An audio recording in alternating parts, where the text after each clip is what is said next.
What's up, everybody? What's up, MGTOW? So today I wanted to look a little bit more at abortion, and just wanted to look at it from a different point of view than is typically talked about. Because as I see it, it's typically talked about from two main points of view. The first being the argument of whether or not an embryo or a conceived egg and sperm are in fact a life, which is a debate that could probably go on for quite some time. And the second point of view that people usually argue about this from is from a woman's right to choose, which is an extremely gynocentric viewpoint because it's completely excluding the fact that the man has any part to play in the pregnancy, of course, until the point when the baby comes out, then he has to pay by force of government, which in itself is a ridiculous claim, because if it's not his baby when it's inside the body, then how does it magically become his baby when it comes out of the body? It seems a little, I don't know what the word is for that. But I like to look at it from a different point of view, which are two kind of separate but tangentially related ideas. That of the issue of casual sex and that of consensus. Now, a lot of people don't even question the idea of casual sex, but as I see it, it doesn't say anywhere in the Constitution that you're guaranteed the right to have casual sex. And in fact, the widespread availability of casual sex does cause some problems in society. So let's just take a look at some of the benefits that society could gain from a drastic reduction of casual sex. The first benefit to society would be a drop in out-of-wedlock births.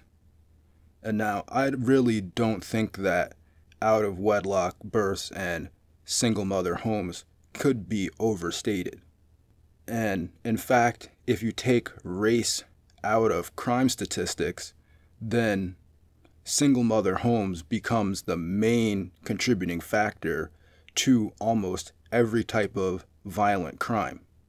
And about 85% of the people that are in jail come from single mother homes. So again, I really just don't think that can be overstated.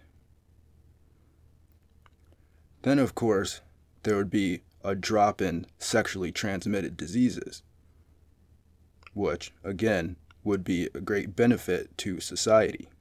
And thirdly is infidelity.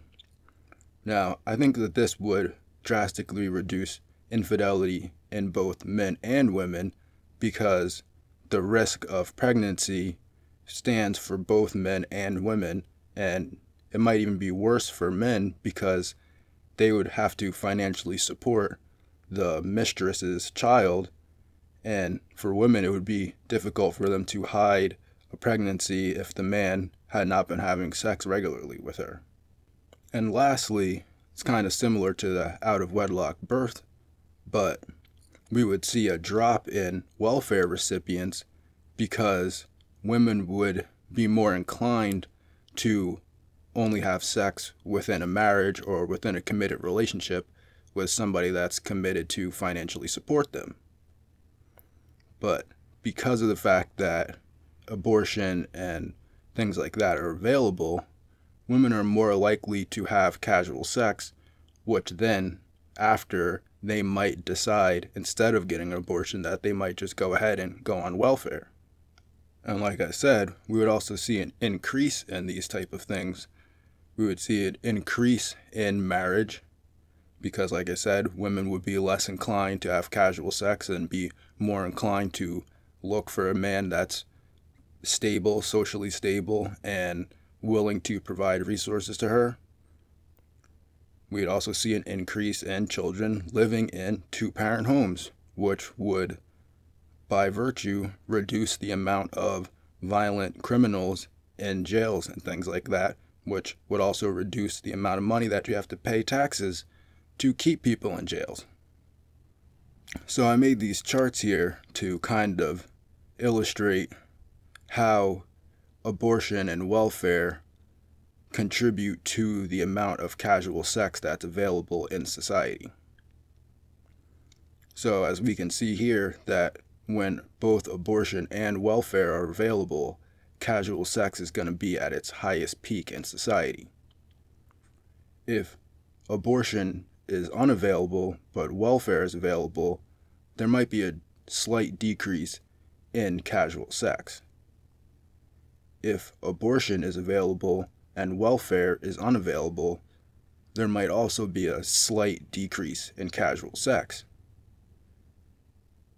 But if abortion and welfare are both unavailable, we would most likely see a drastic reduction in casual sex and all the accompanying benefits to society that a reduction in casual sex would bring. So now, I just want to take a quick poll.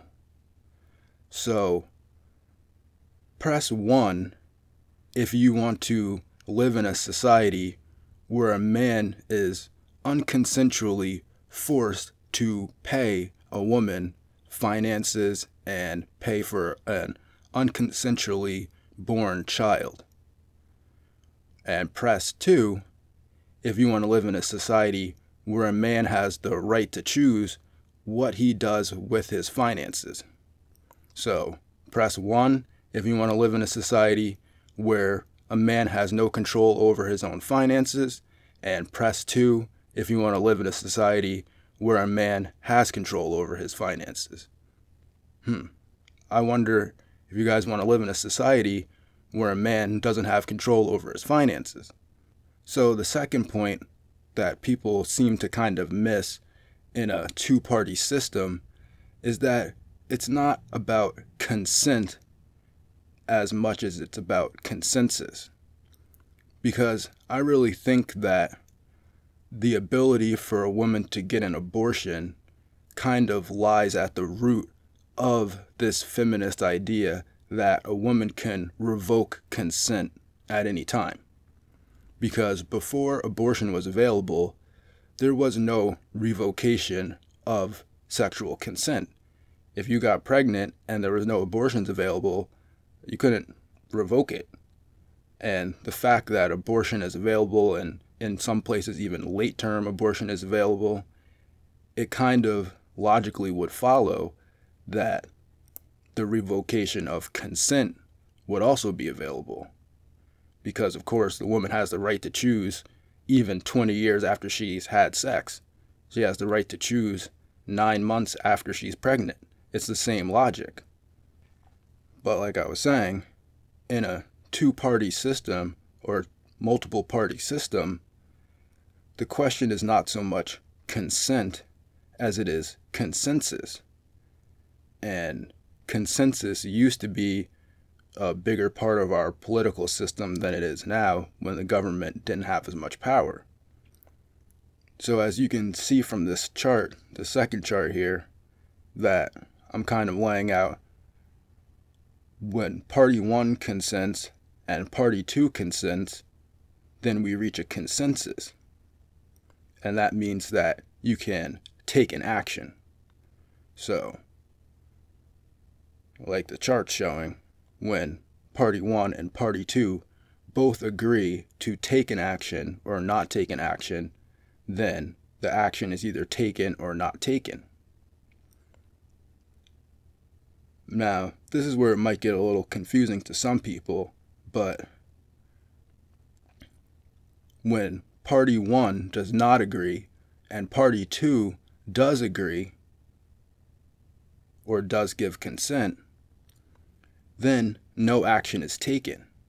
And in the case that a natural process is already underway, that would mean that that natural process would complete. And similarly, if party 1 consents or agrees, but party 2 does not consent or agree, again, no action is taken or the action is taken. But in the case of a natural process, the natural process should be let to continue.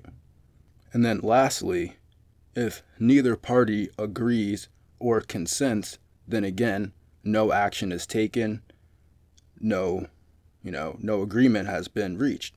So therefore, the parties are in disagreement and no action should be taken.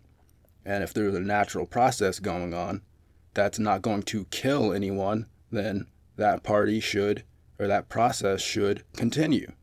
So you can kind of see how consent and consensus are similar but not the same. And the fact that all consent is placed on the woman is a completely gynocentric view. It completely takes all agency away from the male. And especially when it comes to something as important as the man's finances for 18 to 20 something years, then this is a very important question to men, not to women.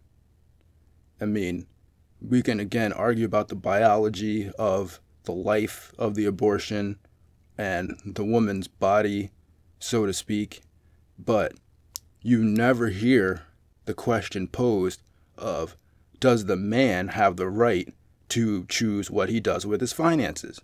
Because once he sticks his dick in the woman, he's on the hook from the state.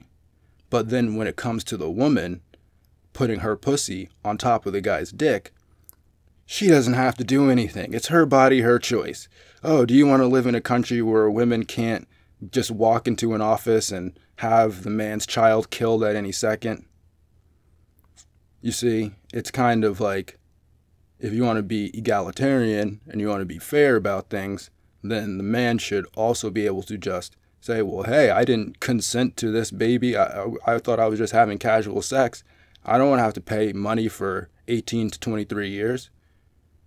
But no, that's not how it works. So if men are being told that they need to keep their dick in their pants, then women need to keep their pussies in their panties. That's just how it goes. You can't have one party be able to do whatever they want and the other party be on the hook completely when the other party does what they want. That's not egalitarian. So, yeah, that's all I really want to say on these topics. So, have a good day and go MGTOW.